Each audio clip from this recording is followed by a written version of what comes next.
What's going on, everybody? Your host, Travis Ballinghoff here. Welcome to Talking Flyers with Travis. Alongside me today, we have wannabe hockey reporter, Travis Ballinghoff. I'm doing well, Travis. How about yourself? Doing better now that you're here. On today's episode, we're going to discuss the Flyers offseason and what you can expect to happen next. Of snow. Here's a great back to Briere. Fire! Score! So let's start off with where the league stands for the upcoming season. Pierre LeBrun is reporting that the league is targeting a January 1st start date, with training camp set to start in late December. The league has proposed a contract offer to the Players Association, offering for player salaries to be deferred. The two sides have been talking daily.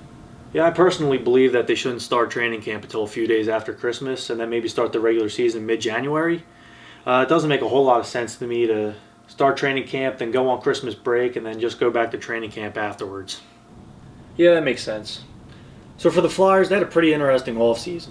Let's take a look at some of their additions and subtractions. Tyler Pitlick signed a 2-year contract with the Arizona Coyotes worth $1.7 million each season. Derek Grant signed a 3-year deal with the Anaheim Ducks worth $1.5 million each season.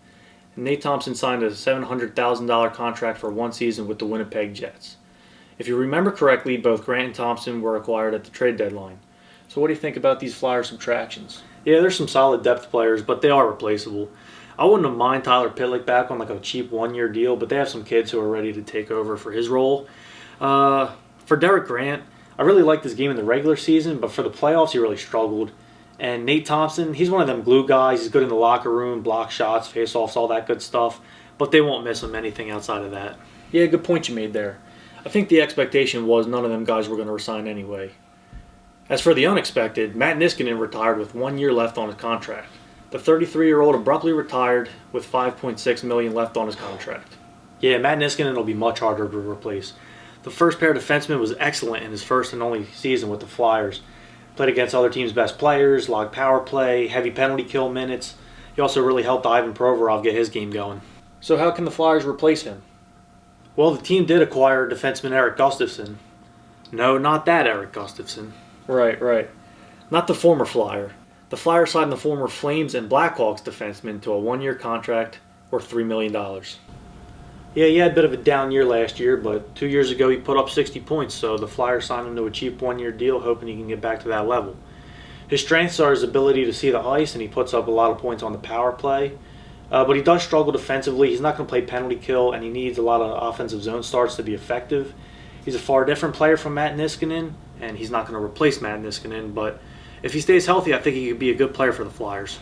The team also signed Swedish winger Linus Sandin in April. He's expected to compete for a roster spot in training camp along with a few other kids. Yep. I also want to mention Nolan Patrick, who didn't play a single game for the team last season. He may not be new to the organization, but assuming he's healthy, he could be a huge addition to the lineup. Yeah, good point. You could say the same thing for Oscar Lindblom, who was the team's leading goal scorer before his cancer diagnosis in December. He missed the rest of the regular season, but he came back for those 2 playoff games. So should we expect anything from the Flyers before the season starts? Well, the Flyers were heavily interested in the Jets' young sniper Patrik Laine this offseason. Frank Saravalli even reported that they were the team that was most engaged. The talks have cooled down, though Laine's agent made it public knowledge as of late that the Jets trading Laine would be mutually beneficial. The Flyers have been looking for a pure goal scorer for 8+ years now, and depending on the cost, the Laine trade could make a lot of sense for the Flyers. I would also keep my eye on Shane Gostisbehere. He's really struggled the past few seasons, dealing with different injuries, and it appeared that he lost his confidence. Coach Vigneault didn't use Ghost much last season, though after having 2 different knee procedures, he looked like his old self in the bubble. It was reported earlier in the offseason that the Flyers were heavily shopping him, and Niskanen's sudden retirement may change that, but I believe trading Shane would be a mistake. All right, Travis, thanks for joining us. Thanks for watching today's episode.